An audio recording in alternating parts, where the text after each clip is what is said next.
My father's last words to me weren't, "I love you," or "goodbye." They were, "You're dead to me, Elizabeth. Don't even think about showing up to my funeral." 3 months later, I stood outside St. Mary's Cathedral in Portland, Oregon, watching through the rain as hundreds of people filed in to pay their respects to Richard Garcia, the man who'd publicly disowned me. I wasn't allowed inside, but little did anyone know I was about to inherit his entire fortune. This is the story of how a family dinner destroyed everything, and how my father's final act of revenge backfired in the most spectacular way possible. I'd love to know which corner of the globe you're watching from. And if this story speaks to you, make sure to subscribe. Tomorrow's video is one you absolutely can't miss. The smell of my stepmother's infamous lasagna should have been comforting that October evening in 2023, but instead it made my stomach churn. I sat at the familiar oak dining table in my father's sprawling house in Lake Oswego, fidgeting with the emerald ring my late mother had left me, the only thing connecting me to the woman who died when I was 12. "Elizabeth, you're 32 years old," my father said, cutting into his lasagna with surgical precision. Richard Garcia had always been a methodical man, whether he was performing heart surgery or slicing dinner. "It's time you stopped this nonsense and got serious about your life." Across from me, my stepmother Diana dabbed her lips with a cloth napkin, her perfectly manicured nails catching the chandelier light. She'd married my father 5 years after my mother's death, and despite 17 years of marriage, I still felt like an intruder in what had once been my childhood home. "Dad, I am serious about my life," I replied, trying to keep my voice steady. "The nonprofit is finally gaining traction. We've helped over 200 families this year alone. My younger half-brother Marcus, 25 and fresh out of business school, scoffed from his seat beside Diana. Helping people doesn't pay the bills. Liz, when are you going to realize that playing savior isn't a career?" I'd started Second Chances, a nonprofit organization dedicated to helping formerly incarcerated individuals reintegrate into society. After spending 6 years as a social worker and witnessing firsthand how the system failed people, I'd used my modest inheritance from my maternal grandmother to launch the organization. It wasn't profitable, but it was meaningful work that kept me up at night, not from stress, but from hope. "Some things are more important than money, Marcus," I said, meeting his smug expression head-on. "Not everyone measures success by their bank account." Richard set down his fork with a sharp clink. "That's exactly the problem, Elizabeth. You've never understood the value of financial stability, of building something lasting. Your mother would be ashamed of how you've wasted your potential." The words hit me like a physical blow. My father had many weapons in his arsenal, but invoking my mother's memory was the cruelest. Catherine Garcia had been a pediatric nurse who dedicated her life to helping children. She would have understood my work better than anyone at this table. "Don't you dare speak for Mom," I whispered, my hands trembling. "She spent her entire career helping people who couldn't help themselves. She would have been proud of what I'm doing." Diana cleared her throat delicately. "Elizabeth, dear, your father is only trying to help. Perhaps it's time to consider more. Traditional path. Marcus has been doing so well at the firm." "I don't want to work at Dad's investment firm," I interrupted, louder than I intended. "I've never wanted that life." "Why can't you understand that?" Richard's face was reddening, a telltale sign that his temper was rising. "Because that life provides security, Elizabeth. It provides stability. Do you think your little charity project is going to take care of you when you're old? Do you think those criminals you're so fond of helping are going to be there for you when you need them?"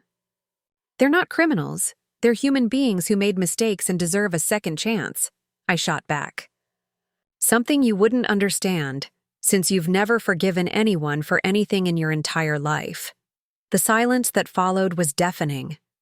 Marcus shifted uncomfortably in his seat while Diana studied her wine glass as if it held the secrets of the universe. Richard's jaw worked silently, and I could see the vein in his temple pulsing, the same one that had appeared during every argument we'd had since my teenage years. "You know what your problem is, Elizabeth?" he said finally, his voice dangerously quiet. "You think you're better than everyone else?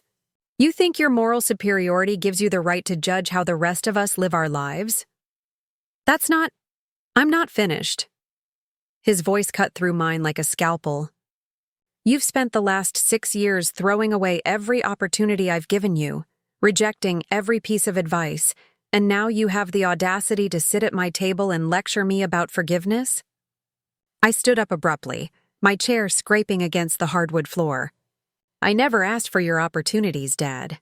I never asked you to pull strings or make calls on my behalf. All I ever wanted was for you to respect my choices, even if you didn't agree with them. Respect? Richard laughed, but there was no humor in it. You want me to respect your decision to waste your life on people who will never appreciate what you're doing for them? You want me to respect your choice to live paycheck to paycheck while you could have had everything? Yes! The word exploded out of me with surprising force. Yes, I want you to respect that maybe, just maybe, your way isn't the only way to live a meaningful life. Richard stood as well, his 6-foot frame towering over me despite the fact that I'd inherited my mother's height. Your mother died believing you would make something of yourself, Elizabeth. She died thinking you had potential. If she could see you now, throwing your life away on lost causes and refusing to grow up, it would break her heart. Something inside me snapped. All the years of criticism, all the comparisons to Marcus, all the subtle and not-so-subtle ways my father had made it clear that I was a disappointment. It all came rushing out at once. You have no right to speak for her. I screamed, tears streaming down my face. Mom loved people unconditionally. She saw the good in everyone, even when others couldn't. She would have understood what I'm trying to do because she spent her whole life doing the same thing. Don't romanticize your mother's memory to justify your failures, Richard said coldly. Catherine was practical. She understood the importance of security and stability. She married me because she knew I could provide those things. She married you because she loved you. I sobbed, but you've become so bitter and controlling that I don't even recognize the man she fell in love with. Diana reached out tentatively. Perhaps we should all take a moment to— Stay out of this, Diana, Richard snapped without taking his eyes off me. This is between me and my daughter. Your daughter? I wiped my tears with the back of my hand. When's the last time you treated me like your daughter instead of a disappointment you have to tolerate at family dinners? Marcus finally spoke up. Liz, you're being dramatic. Dad just wants what's best for— Shut up, Marcus. I whirled on him. You have no idea what it's like to never be good enough, to have every choice you make questioned and criticized. You've had Dad's approval your entire life because you chose the path he wanted. You've never had to fight for his love. That's enough, Richard said, his voice like ice. You're upset, so I'm going to give you one chance to apologize and we can move past this. I stared at him in disbelief. Apologize for what? For having the audacity to live my own life? For choosing compassion over profit? For not being the daughter you wanted? For being ungrateful, he said simply. For throwing away everything I've tried to give you. For embarrassing this family with your naive idealism. Then I guess I'll never apologize, I said quietly. Because I'm not sorry for any of those things. Richard's face went completely white, then red, then white again. When he spoke, his voice was barely above a whisper, but it carried more menace than any shout. Then you're no daughter of mine. You're dead to me, Elizabeth. Dead to me? The words hung in the air like poison gas, suffocating any remaining warmth in the room. I stood frozen, staring at my father's face, a face that had once read me bedtime stories and taught me to ride a bicycle, now twisted with a coldness I'd never seen before. Richard, Diana whispered, her voice barely audible. You don't mean that. But he did mean it. I could see it in his eyes, the way they'd gone completely flat, as if I'd ceased to exist in that very moment. This wasn't one of his typical angry outbursts that would blow over by morning. This was final. Get out, he said, his voice eerily calm. Get out of my house and don't come back. I grabbed my purse from the chair, my hands shaking so badly I could barely grip the leather strap. Fine. But don't expect me to come crawling back when you realize what you've done. I won't, he replied without hesitation. And when I die, don't even think about showing up to my funeral. You're not welcome there. Those were the last words my father ever spoke to me. I drove home to my small apartment in southeast Portland through a blur of tears. My 10-year-old Honda Civic struggling up the steep hills in the October rain. My phone buzzed repeatedly, Diana trying to call, then Marcus, then Diana again. I ignored them all. A lot of love and effort went into bringing this story to life. If you're enjoying it, we'd be so grateful if you'd subscribe to our channel. Now, back to where we left off. The apartment felt smaller than usual when I walked in. My rescue cat, Mr. Whiskers, greeting me with concerned meows as if he could sense my emotional state. I collapsed on my secondhand couch and let the tears flow freely for the first time since my mother's funeral. Over the following weeks, I threw myself into work with an intensity that worried my colleagues. Second Chances was expanding faster than I'd anticipated. We'd just received a grant from the Oregon Community Foundation that would allow us to hire 2 additional counselors. But success felt hollow when I had no family to share it with. Diana texted occasionally, always brief messages suggesting we meet for coffee or lunch. I declined each invitation. What was the point? She'd chosen her side that night at dinner, sitting silently while her husband disowned his own daughter. Marcus never reached out at all, which hurt more than I expected. Despite our differences, I'd always thought we had some semblance of a sibling bond. Months passed. The holidays came and went without any communication from my father's side of the family. I spent Thanksgiving volunteering at a shelter downtown, and Christmas helping one of my clients, a woman named Janet who'd been released from prison 6 months earlier, decorate her first apartment in 15 years. Her joy at hanging dollar store ornaments on a plastic tree reminded me why my work mattered, even if my father couldn't see it. In February, I received an unexpected visitor at the Second Chances office. Patricia Hoffman, my father's longtime secretary, stood in our cramped lobby, clutching a manila envelope. She looked older than I remembered, her usually perfect hair slightly disheveled. "Elizabeth," she said, her voice tight with emotion, "I hope you don't mind me coming here. I got your address from, well, it doesn't matter how I got it." Patricia had worked for my father's investment firm for over 20 years. She'd been there when I was a child, always remembering my birthday and keeping a bowl of peppermints on her desk that she'd let me raid during summer visits to Dad's office. "Of course I don't mind," I said, gesturing toward my small office. "Would you like some coffee? Tea?" She shook her head, sitting rigidly in the metal folding chair across from my desk. The envelope remained clutched in her hands like a lifeline. "I probably shouldn't be here," she began, then stopped. "Your father made it very clear that no one from the office was to have any contact with you. But I just can't sit by and watch this anymore." My heart began to race. "Is Dad okay?" Patricia's eyes filled with tears. "He's been different since October, Elizabeth. Angry all the time, snapping at everyone in the office. He fired 2 junior associates last month for minor mistakes he would have overlooked before. And he's been working constantly, staying at the office until midnight most nights." She paused, studying my face. "Diana calls the office sometimes, asking if I think he might be ready to reconcile. She says he won't talk about you at all, won't even let her mention your name in the house." The information hit me like a physical blow. Part of me had hoped that time would soften his anger, that he might eventually reach out.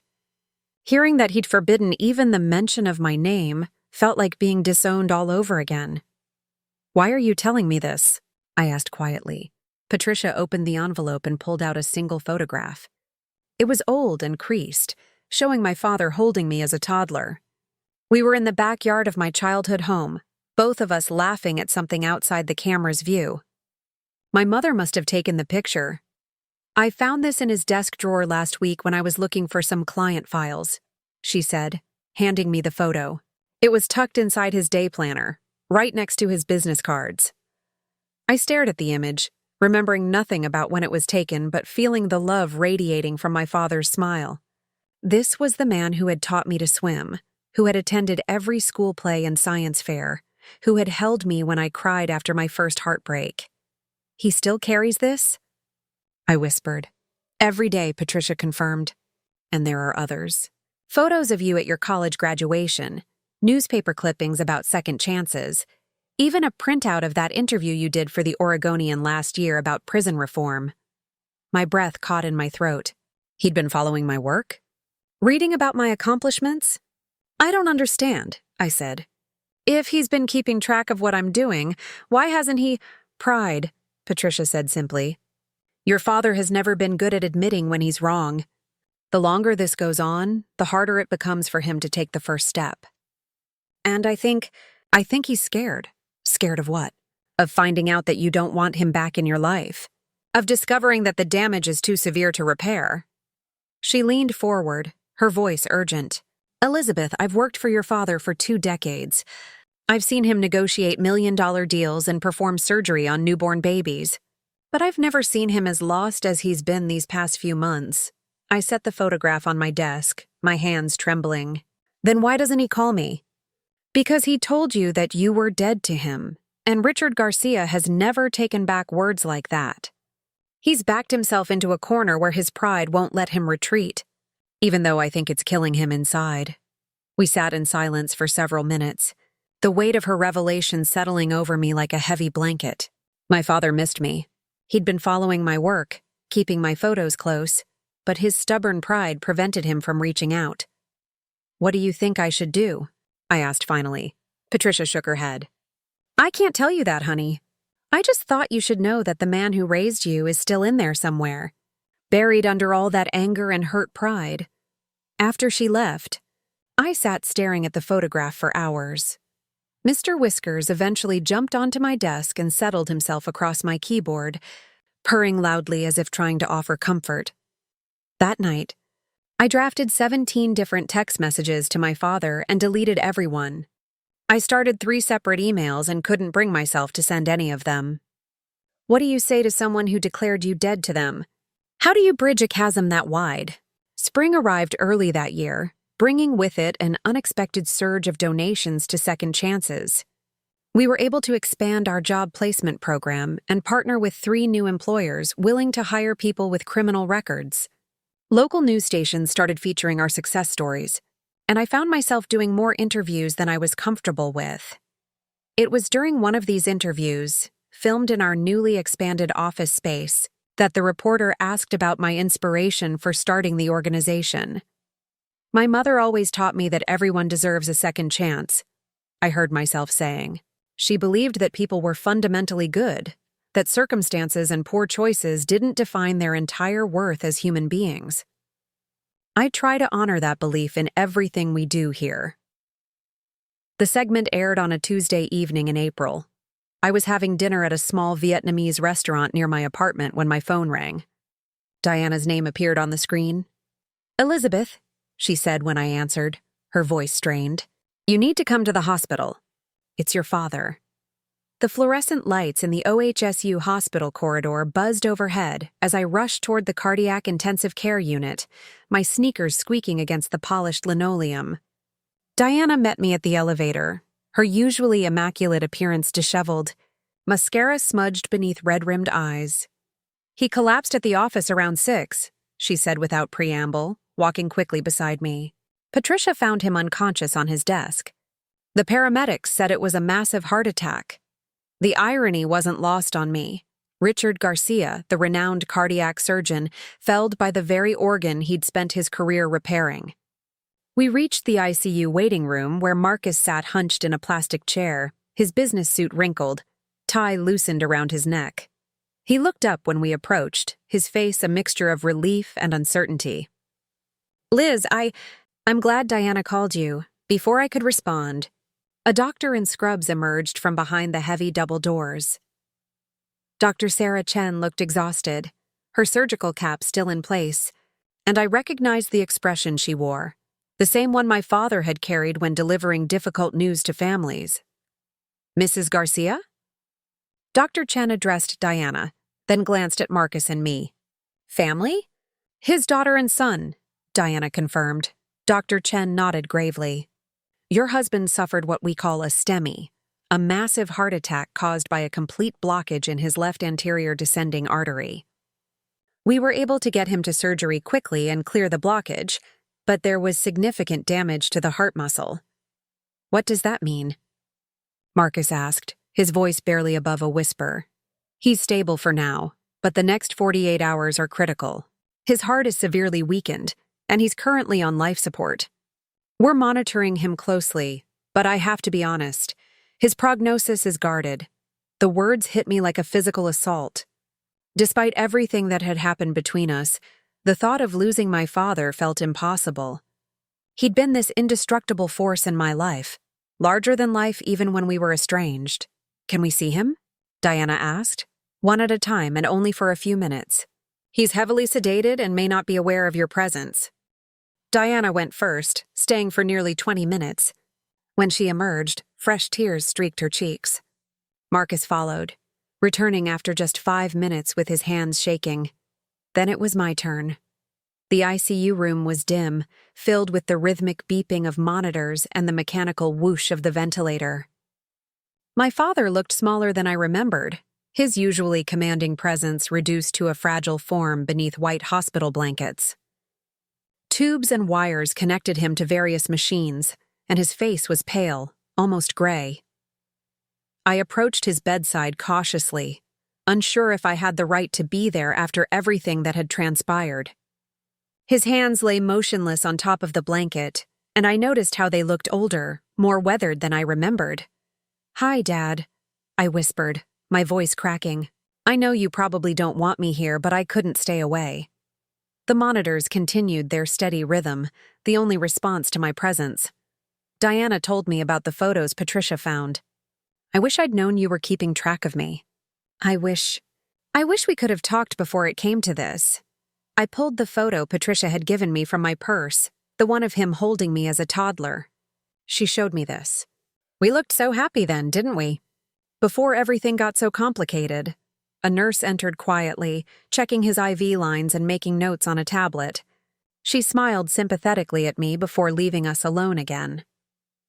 "I want you to know that Second Chances is doing really well," I continued, feeling foolish talking to someone who couldn't hear me but needing to say the words anyway.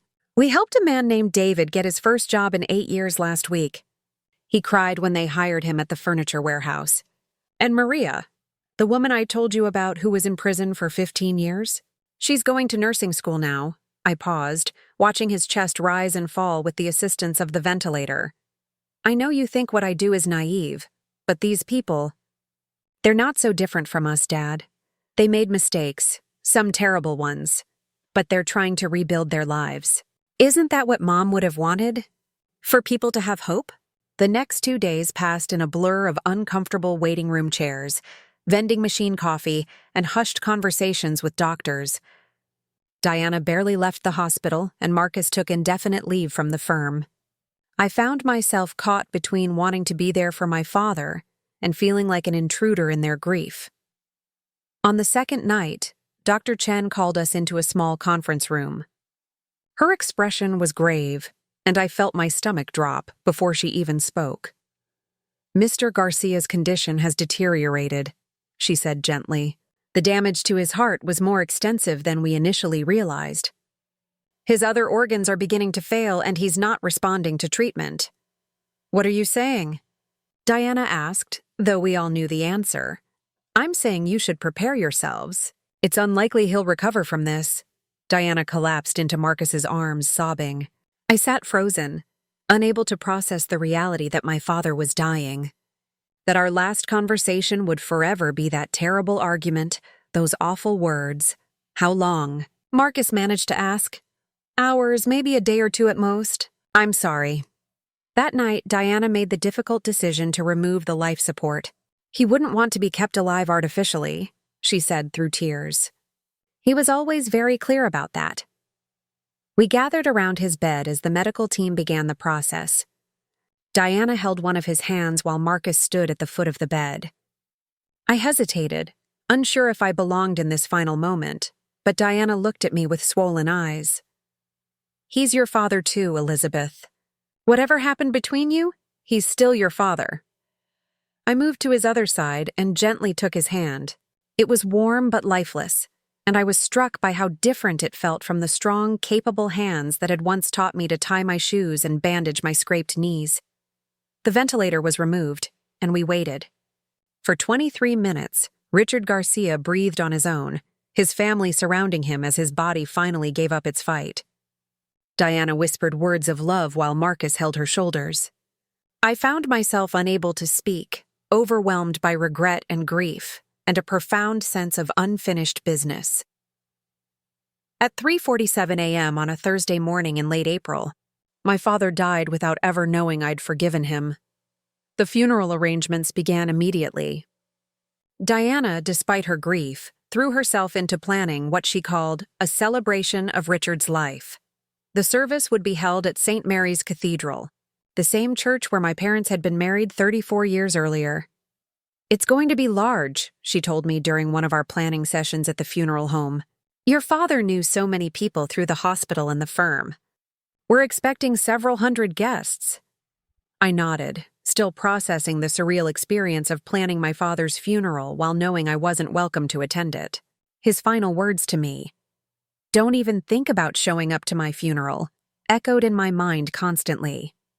Diana, I said carefully, I know what Dad said that night, about not wanting me at the service.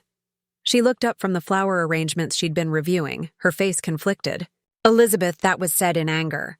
Surely you don't think— I do think that, I interrupted gently. Dad meant what he said. He always meant what he said. Marcus, who'd been quietly reviewing the guest list, finally spoke up.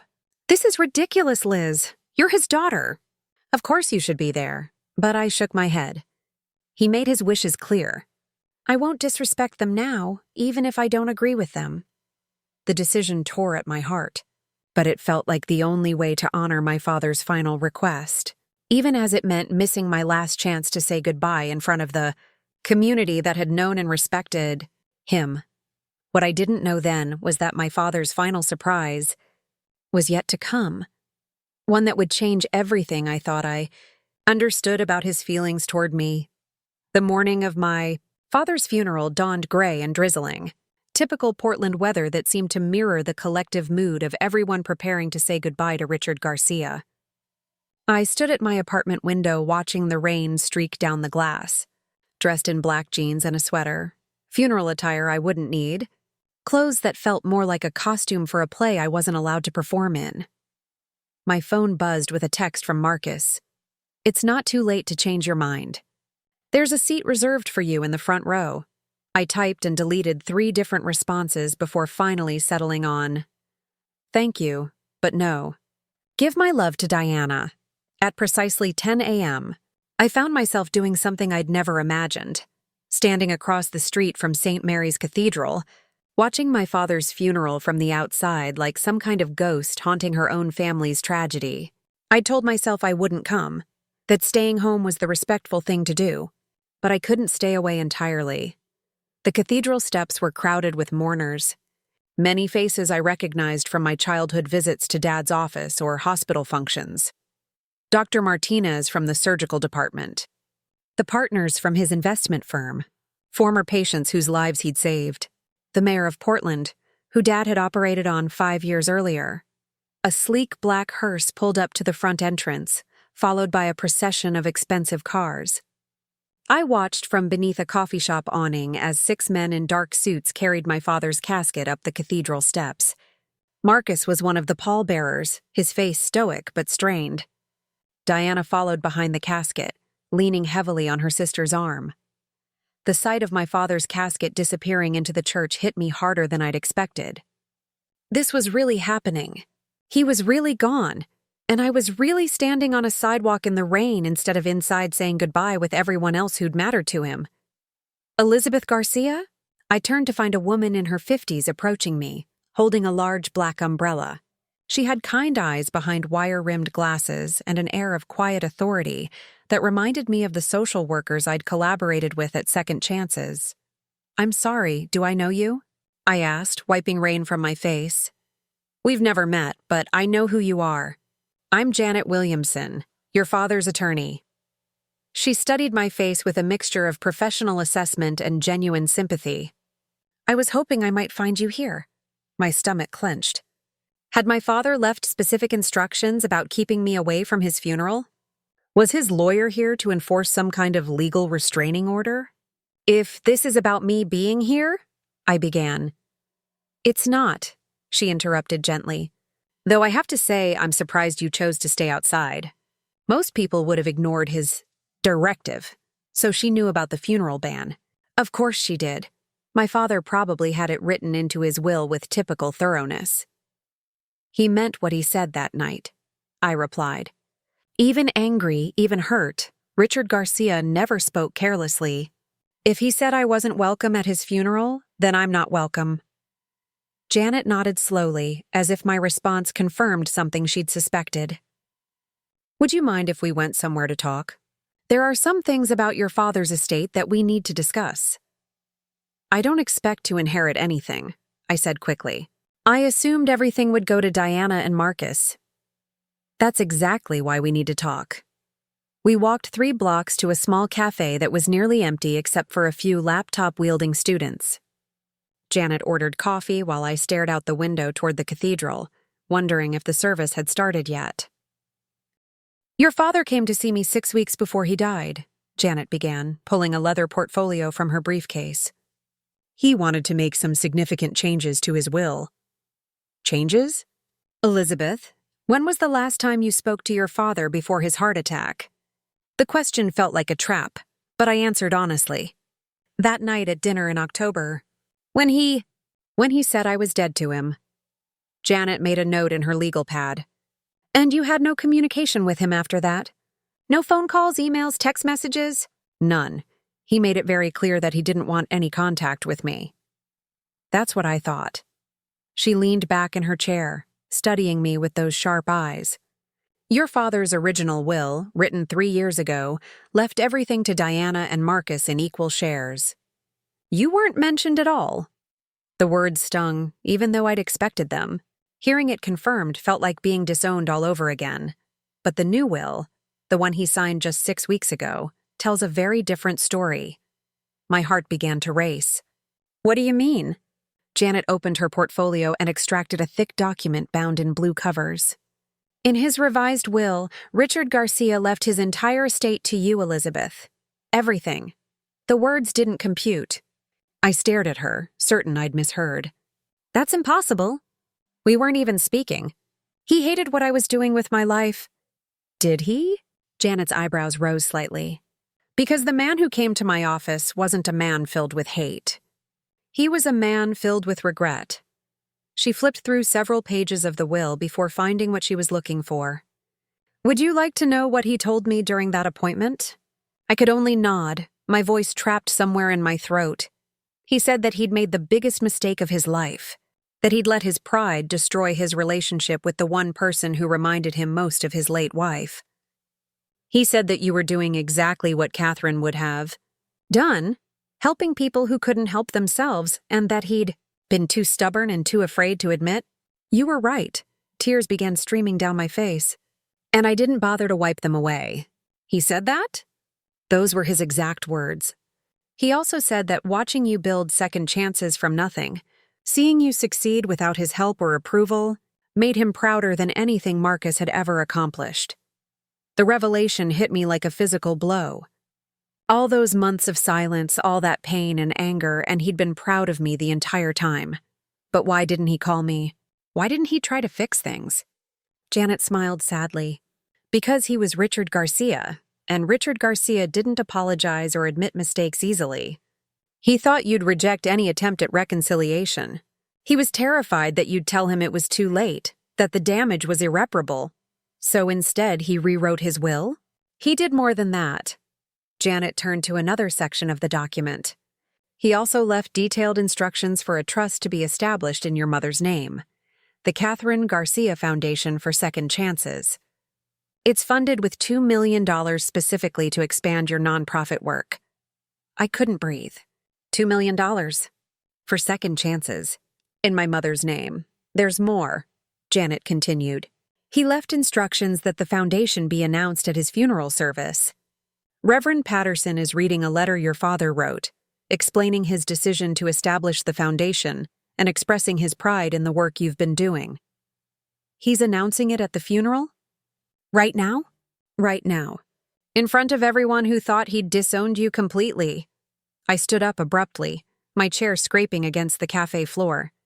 Through the window, I could see people beginning to emerge from the cathedral. The service was ending. "I need to get to Diana and Marcus," I said, panic rising in my chest. "They don't know about any of this, do they?" Janet shook her head. "Your father wanted the will to be read after the funeral. He thought it would be less disruptive that way." Less disruptive.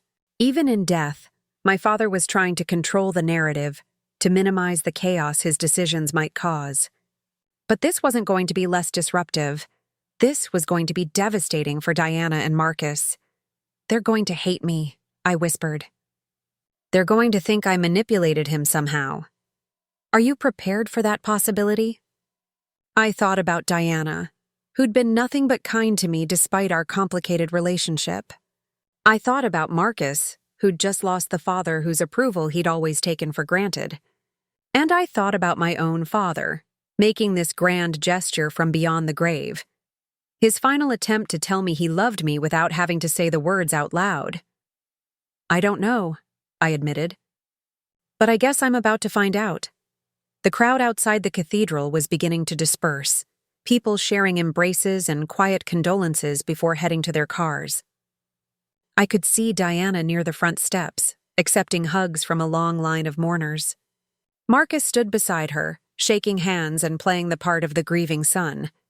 In a few hours, their world would be turned upside down.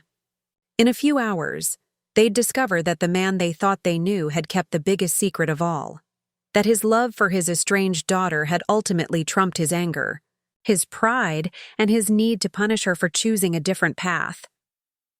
"There's one more thing," Janet said as we prepared to leave the cafe. "Your father left you a personal letter. He wanted you to read it before the will was made public." She handed me a sealed envelope with my name written in my father's distinctive handwriting. The sight of it made my hands shake. "Elizabeth," Janet said gently, "whatever's in that letter, whatever he said to you that night, he spent his final weeks trying to make it right. That has to count for something." I sat in my car outside Diana's house for 20 minutes, staring at my father's letter while gathering the courage to go inside. The envelope felt heavier than it should have, weighted with months of silence and years of complicated history. Through the living room windows, I could see people moving around, family and friends who'd returned from the cemetery for the traditional post-funeral gathering. Finally, I tore open the envelope. My father's handwriting, usually so precise and controlled, seemed shakier than normal. The letter was dated just 2 weeks before his heart attack. "Elizabeth, if you're reading this, then I'm gone, and Janet has told you about the will. I imagine you're shocked, maybe even angry that I've put this burden on you. But I need you to understand why I made this decision. That night at dinner, when I said those terrible words to you, I meant them in the moment. I was furious and hurt and too proud to see past my own wounded ego. But the next morning, when the anger faded, all I felt was hollow. I'd thrown away the most important relationship in my life over what?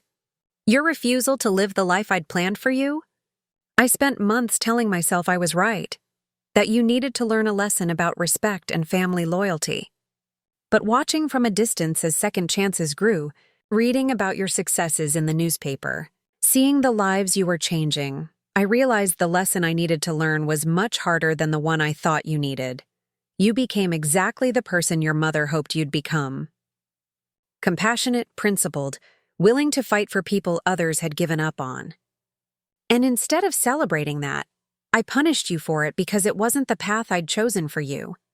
I was too scared to call you Elizabeth, too terrified that you'd tell me it was too late, that the damage couldn't be undone. So I decided to do the only thing I knew how to do. I tried to fix things with money and legal documents instead of words I should have said months ago. The foundation, the inheritance, none of it will bring back the time we lost. But maybe it can help you understand that everything I said that night was wrong. You're not dead to me. You never could be. You're the best part of me, the part that remembered how to hope. I love you, sweetheart. I should have said it more when I had the chance. Dad, by the time I finished reading, tears were streaming down my face and I could barely see the paper. My father's final words to me weren't the cruel dismissal from that October dinner. They were this letter, this apology, this admission that I'd been right all along. I wiped my eyes and walked toward the house. The letter clutched in my hand like a talisman. Diana answered the door before I could knock, her face registering surprise and then something like relief. "Elizabeth, thank God you're here. I was starting to worry you might not come at all." The house was filled with the usual post-funeral crowd, colleagues from the hospital, partners from the firm, neighbors, and family friends. People balanced plates of casserole and talked in hushed tones about my father's legacy, his surgical skills, his business acumen. I recognized many faces, but felt like a stranger among them. Marcus appeared at my elbow, looking more relaxed than he had in days. "Hey, Liz. I'm glad you changed your mind about coming." "Marcus, we need to talk," I said quietly. "You and Diana both, privately." Something in my tone must have alarmed him because his expression shifted immediately. "What's wrong? Did something happen? Where's Janet Williamson? Dad's lawyer?" "She's in the study with some of Dad's business partners, going over some estate details." "Why?" Before I could answer, Diana joined us, having overheard our conversation. "Elizabeth, you look upset. What's going on?" "We need to sit down," I said. "All of us. Including Janet." Diana's face went pale. "Oh God, is there a problem with the will? Are there debts we don't know about?" "It's not that," I said, then paused. "How do you tell your stepmother and half-brother that they've just been disinherited? How do you explain that the man they thought they knew had been harboring a secret this enormous?" Janet appeared in the hallway as if summoned, her professional demeanor intact despite the emotional weight of the day. "Elizabeth, I see you've arrived. Perhaps we should move this conversation somewhere more private."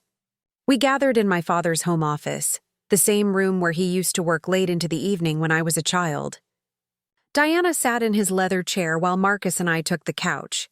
Janet closed the door and positioned herself near my father's desk. "What's this about?" Diana asked, her voice tight with anxiety. "Janet, you're making me nervous." "Mrs. Garcia, as I mentioned earlier, your husband made some significant changes to his will shortly before his death." "Changes that affect all of you?" Marcus leaned forward. "What kind of changes?" Janet opened her briefcase and extracted several copies of the revised will. "Perhaps it would be best if I read the relevant sections aloud." She cleared her throat and began reading the legal language that would change everything. Diana's face went from confusion to shock, to something approaching disbelief as the reality sank in. Marcus sat frozen, his mouth slightly open, as if he couldn't process what he was hearing. "I don't understand," Diana whispered when Janet finished. "Richard left everything to Elizabeth, but they weren't even speaking. She wasn't supposed to be at his funeral." "That's exactly why this is so significant," Janet said gently. "Your husband's final act was one of reconciliation, even if Elizabeth never knew it was coming." Marcus turned to look at me, his expression unreadable. "Did you know about this?" "I found out today," I said quickly. "Janet told me after the funeral. I had no idea Dad was even considering changing his will." "This doesn't make sense," Diana said, standing up abruptly. "Richard was furious with you, Elizabeth. He wouldn't even let me mention your name in the house." "Why would he—" She stopped, her hand flying to her mouth. "The photos." "What photos?" Marcus asked. "A few weeks before he died, I caught him looking at photos of you on his phone," Diana said to me. "Pictures from newspaper articles, things about your nonprofit. When I asked him about it, he said he was just checking to make sure you weren't embarrassing the family name." "He was keeping track of my work," I said softly. "Janet told me he was proud of what I was doing with Second Chances." "Proud?" Marcus's voice rose sharply. "He was proud? He told me just last Christmas that you were wasting your life, that you'd never amount to anything meaningful." The hurt in his voice cut through me. Marcus had spent his entire life trying to earn our father's approval, following the exact path Richard had laid out for him, and now he was discovering that the daughter who'd rejected everything had somehow won in the end.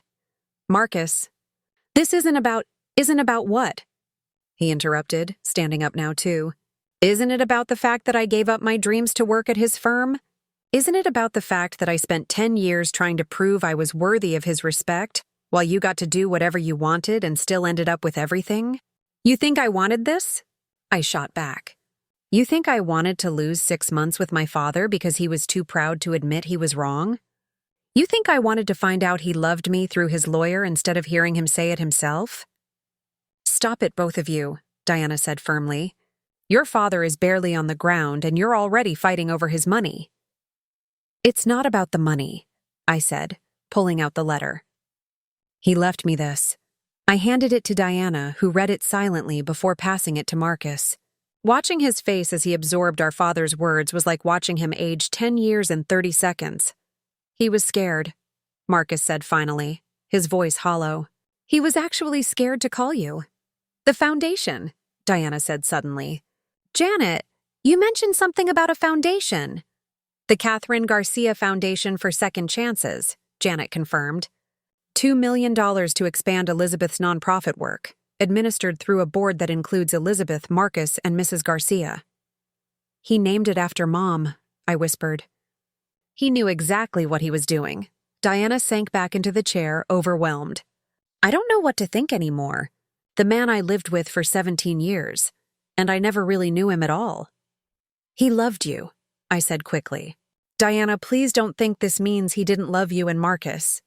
This is about his guilt over what happened between us, not about how he felt about his family. But the house, the firm, his investments, all of it goes to you? Marcus asked, still struggling to comprehend the magnitude of the inheritance. Everything except his personal effects and some smaller bequests to staff members, Janet confirmed.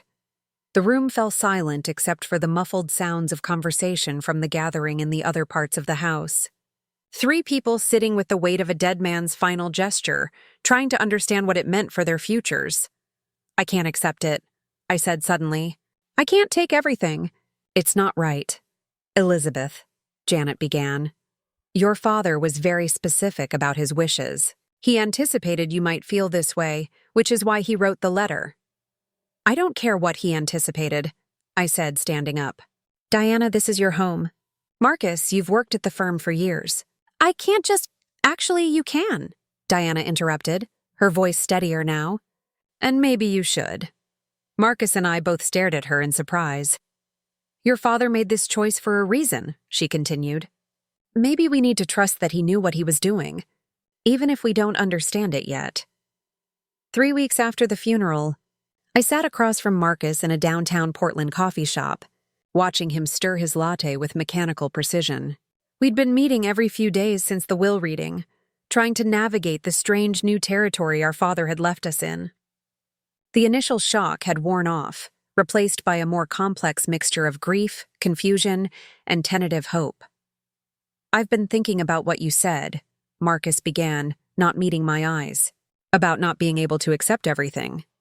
Since that afternoon in Dad's office, I'd been wrestling with the moral implications of inheriting an entire fortune while my stepmother and half-brother got nothing. The house alone was worth over $2 million, and the investment portfolio was even larger. It felt wrong, even with Dad's letter explaining his reasoning. I've been thinking too, I replied, about what Diana said, about trusting that Dad knew what he was doing. Marcus looked up then, and I was struck by how much older he seemed. The easy confidence that had always defined him had been replaced by something more thoughtful, more uncertain. Do you want to know something crazy? He said. I'm actually relieved. Relieved? I never wanted to run Dad's firm, Liz. I majored in environmental science, remember? I wanted to work for the National Park Service, maybe become a ranger or a conservation biologist. But Dad had this plan for me to take over the business, and I just went along with it. This was the first time Marcus had ever admitted to having dreams outside of our father's expectations. Growing up, he'd seemed so perfectly aligned with Dad's vision for his future that I'd assumed he wanted the same things. Why didn't you ever tell him that? Marcus laughed bitterly. Are you kidding? After watching what happened to you when you chose your own path?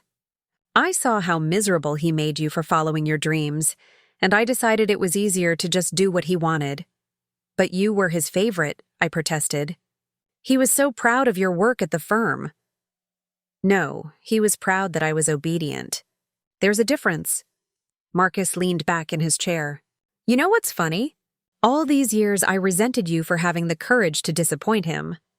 And now I find out that your courage is exactly what made him proud of you in the end. We sat in silence for a moment, both of us grappling with the revelation that our father had been more complicated than either of us had understood. I have a proposition, I said finally. What if we split everything 3 ways? You, me, and Diana, Marcus shook his head. Dad specifically chose not to do that, Elizabeth. He had his reasons. Then what do you suggest? Because I can't just take everything and pretend it's fair. What if we honor what he actually wanted? Marcus said slowly. You keep the inheritance, but you use it the way he intended. Expand second chances. Make the foundation everything he envisioned. And maybe give Diana and me a chance to be part of that. Before I could respond, my phone buzzed with a text from Diana. Emergency at the house. Please come now. We drove to Lake Oswego in Marcus's car, both of us worried about what kind of emergency Diana might be facing. When we arrived, we found her in the driveway talking animatedly with a man in an expensive suit who looked vaguely familiar. Elizabeth, Marcus, thank God you're here, Diana called out as we approached. This is Craig Henderson from Meridian Development. He's been trying to buy our block for months. Henderson extended his hand with the practiced enthusiasm of a seasoned developer. Ms. Garcia, Mr. Garcia, my condolences on your father's passing. Richard was a remarkable man. What's this about, Diana? I asked, ignoring Henderson's outstretched hand. Mr. Henderson has made an offer on the house, Diana said, her voice strained. $8 million. He wants to tear down all the houses on this street and build luxury condominiums. $8 million. The number hit me like a physical blow. Even divided into 3 ways, it would be life-changing money for all of us. But this was my childhood home, the place where my mother had lived, where she'd planted the rose garden that still bloomed every spring. The offer is time-sensitive, Henderson continued smoothly. We need to move quickly to secure the zoning permits. I understand there might be some complications with the estate, but I'm prepared to work with whatever arrangement you have. I looked at Diana, trying to read her expression. What do you want to do? I don't know, she admitted. It's a lot of money, Elizabeth. More than enough for me to buy something smaller, maybe travel like Richard and I always talked about doing.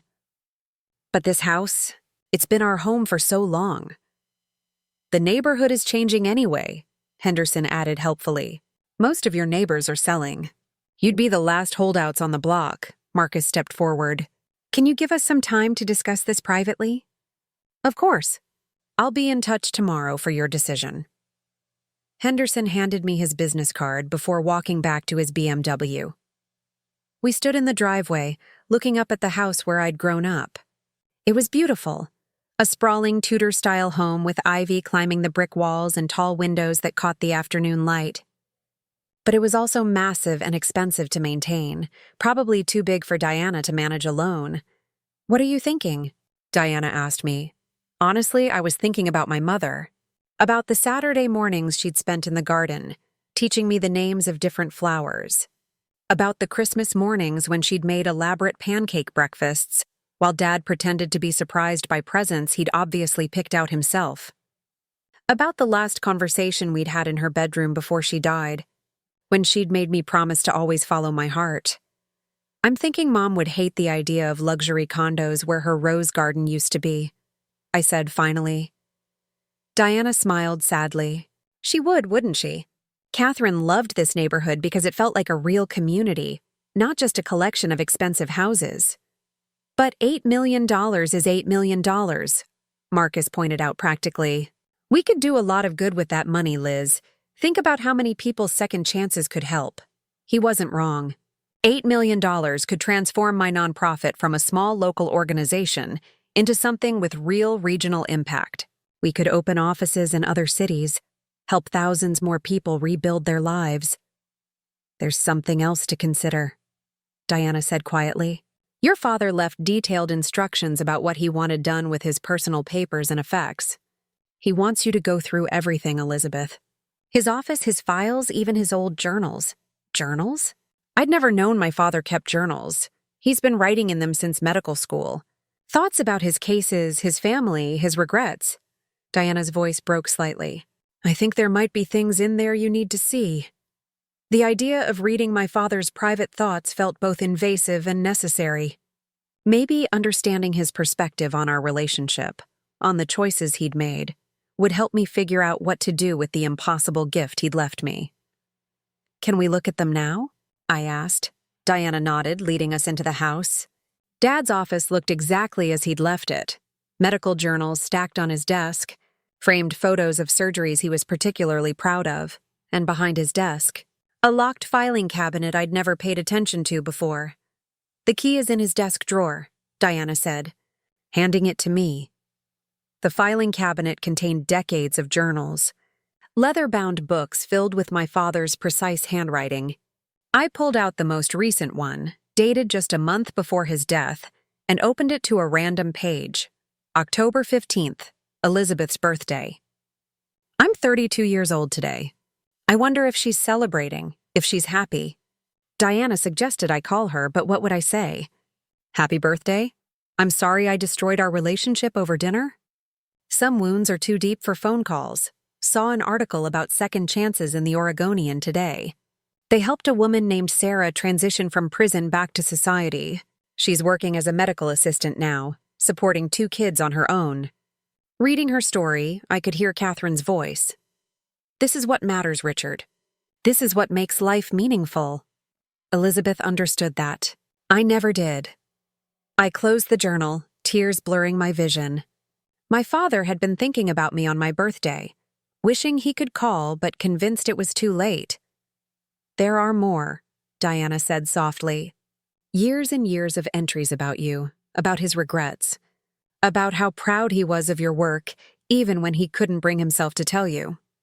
Marcus picked up an older journal from my college years and flipped through it. Listen to this.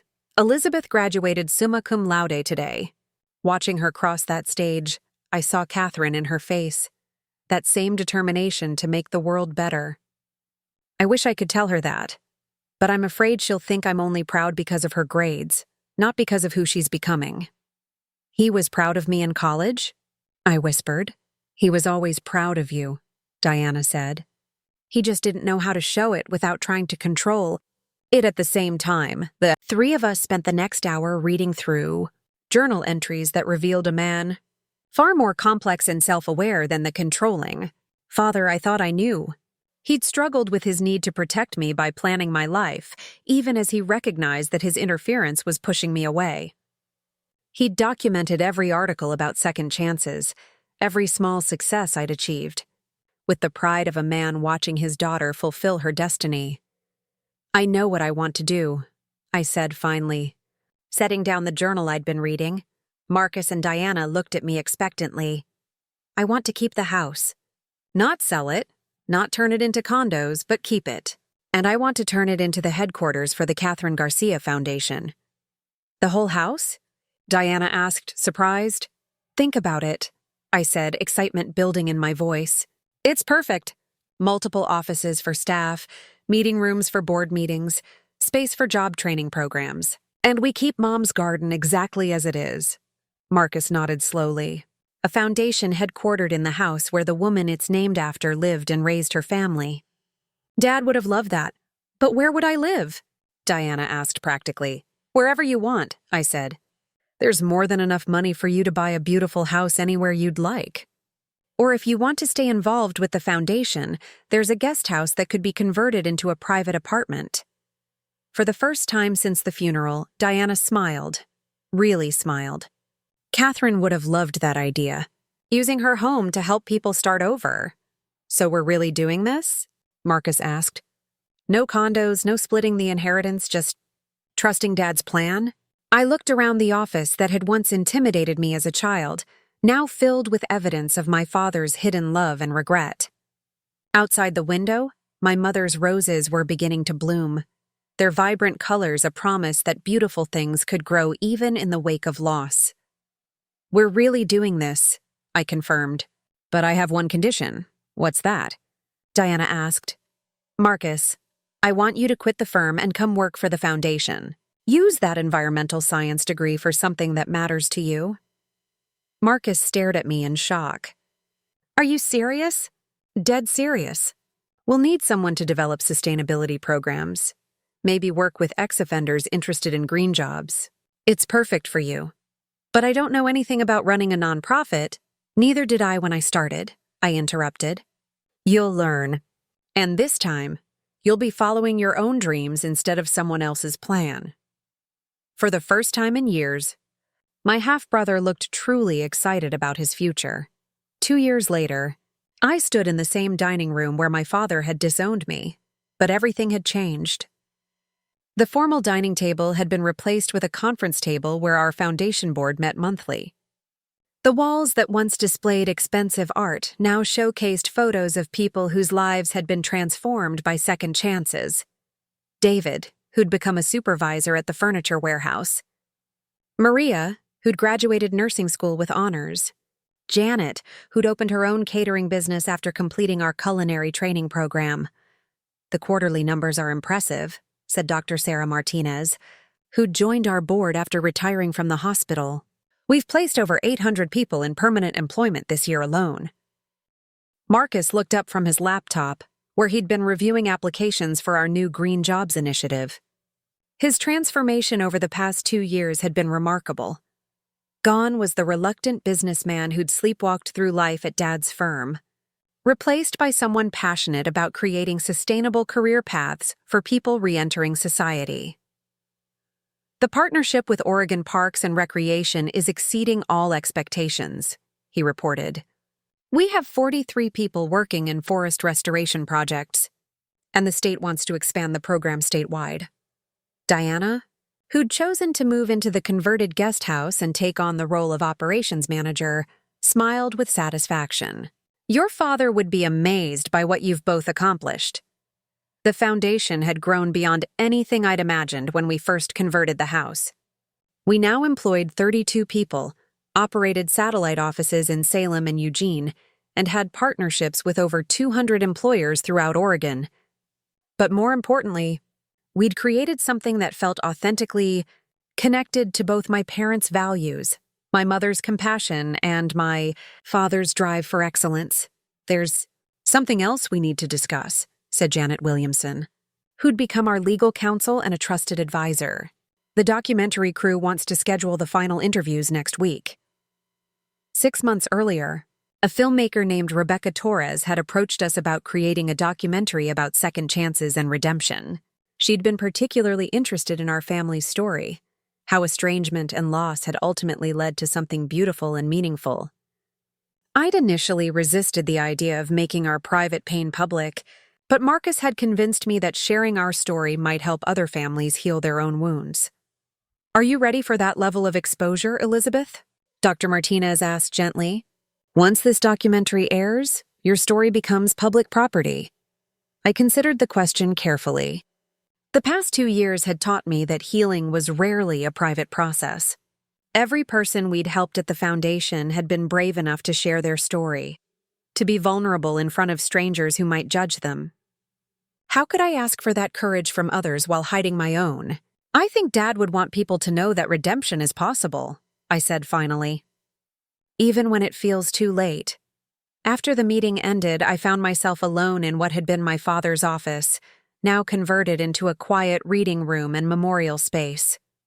His medical diplomas still hung on the walls, alongside photos of successful surgeries and thank you letters from grateful patients. But we'd added new elements. Copies of every letter we'd received from foundation clients, pictures of graduation ceremonies and job placements, and a framed photo of my mother in her nurse's uniform, smiling as she held a newborn baby. On the desk sat the last journal my father had written in, open to an entry dated just days before his heart attack, March 8th. Drove past Elizabeth's office today. Didn't stop, but I could see people going in and out, lives being changed in that small building. Patricia was right, I'm a coward. I have performed surgery on dying hearts, made life or death decisions in operating rooms, but I can't find the courage to call my own daughter and say I'm sorry. Maybe tomorrow. Maybe tomorrow I'll be brave enough. Tomorrow never came for him, but in a way, he'd found another path to redemption. His final act of love had created something that touched hundreds of lives, a legacy that honored both his regret and his hope. The sound of laughter drew me to the window overlooking the back garden. A group of foundation clients were taking a break from their afternoon job readiness workshop, sitting among my mother's roses and sharing lunch. Among them was Kevin, a man in his 50s who'd spent 20 years in prison for armed robbery and was now 3 months away from completing paralegal training. Next to him sat Elena, a young woman who'd struggled with addiction and was working toward her GED while training as a medical assistant. These were the people my father had once dismissed as criminals and lost causes. Now, watching them laugh and support each other in the garden where my mother had once taught me to plant seeds, I understood something profound about the nature of second chances. They weren't just about the people receiving them. They were about the people brave enough to offer them. My phone buzzed with a text from Marcus. Just got off the phone with the University of Oregon. They want to create a scholarship program in Dad's name for formerly incarcerated students pursuing environmental science degrees. I smiled, imagining my father's reaction to having his name associated with exactly the kind of program he'd once thought was naive idealism. Richard Garcia, who'd spent his life trying to fix broken hearts, had ended up fixing something much more complex: the broken connection between judgment and compassion. Diana appeared in the doorway, holding 2 cups of coffee. "I thought you might need this," she said, handing me one and settling into the chair across from the desk. "Do you ever wonder what would have happened if Dad had lived long enough to see all this?" I asked. "Every day," she admitted. "I think he would have been overwhelmed at first. All these people in his house, all this chaos and hope and messiness. But I also think he would have been proud. Even though we're not running the foundation the way a businessman would?" Diana laughed. "Especially because you're not running it like a businessman. You're running it like Catherine's daughter. And in the end, that's what mattered most to him." We sat in comfortable silence, sipping our coffee and watching the late afternoon light filter through the windows. This room had been the site of so much tension during my childhood. Homework battles, college application arguments, career discussions that always ended in disappointment. Now it felt peaceful, purposeful, filled with the quiet satisfaction of meaningful work. "The documentary team wants to film the final interview here," I said. "In this room. That seems appropriate. This is where it all started, in a way, and where it all ended. Dad's last stand, his final attempt to control my life by cutting me out of it entirely. But that's not really how it ended, is it?" Diana said thoughtfully. "The real ending was him realizing that love means letting go of control. It just took him longer to get there than any of us would have liked." Later that evening, after the foundation staff had gone home and the house had settled into quiet, I made one final walk through the rooms that had been transformed from a family home into something larger and more complex. The kitchen, where my mother had made countless meals, now served lunch to people learning job skills. The living room, where we'd opened Christmas presents, hosted support group meetings. The bedrooms had become offices and training spaces, but somehow the house felt more like home than it ever had. It was filled with purpose and hope in a way that made sense of all the pain that had come before. I ended my walk in my mother's garden, now illuminated by solar lights Marcus had installed as part of our sustainability initiative. The roses were in full bloom, their fragrance heavy in the warm evening air. A small plaque near the largest rose bush bore a simple inscription: "Catherine Garcia. She believed everyone deserved a second chance." Below that, we'd added a second plaque just last month. "Richard Garcia. He learned that love is stronger than pride." As I stood among the flowers my mother had planted and my father had secretly tended after her death, I realized that their story, our story, wasn't really about inheritance or estrangement or even forgiveness. It was about the possibility of transformation, about the ways love can survive even our worst mistakes and create something beautiful from the wreckage of our failures. My father had banned me from his funeral, declared me dead to him in a moment of wounded pride. But in the end, his love had been stronger than his anger. his hope more enduring than his disappointment. He'd found a way to say, "I'm sorry," and "I'm proud of you," and "I love you" all at once, using the language he understood best, action instead of words, provision instead of apology. Standing in that garden, surrounded by the tangible evidence of hundreds of second chances, I finally understood what my father had been trying to tell me through his final gift. Some wounds can't be healed with words or time.